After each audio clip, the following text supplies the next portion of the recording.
ஹாய்ங்க. தக்காளி பழத்தை ஃப்ரிட்ஜில் வைக்காமல் வெளியே ஸ்டோர் பண்ணுற மாதிரி இருந்துச்சுன்னா ஒரு டப்பாவில் கீழே தக்காளி பழத்தை போட்டு மேலே நியூஸ் பேப்பர் போட்டு அதுக்கு மேலே ஒரு அடுக்கு கூட நம்ம தக்காளி பழத்தை வச்சோம்னா ரொம்ப நாள் அப்படியே இருக்கும்.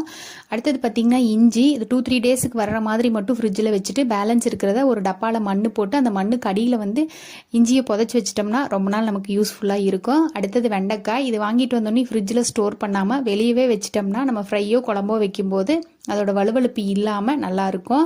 வாழைப்பழத்தை வாங்கிட்டு வந்து அதை அப்படியே வைக்காமல் காம்போடு ஒன்றா பிச்சு வச்சிட்டோம்னா கொசு அதெல்லாம் எதுவுமே மொய்க்காமல் இருக்கும். வாழைப்பழத்தோட காம்பு பச்சை கலரில் இருக்கிறதா பார்த்து வாங்கணும். அடுத்தது பார்த்திங்கன்னா கத்தியில் நம்ம நிறைய கட் பண்ணுறோம். பேட் ஸ்மெல் ஏதாவது வர மாதிரி இருந்துச்சுன்னா உப்பு 2 பக்கமும் தடவி சில் வாட்டரில் போட்டு எடுத்தோம்னா அந்த ஸ்மெல் வராது.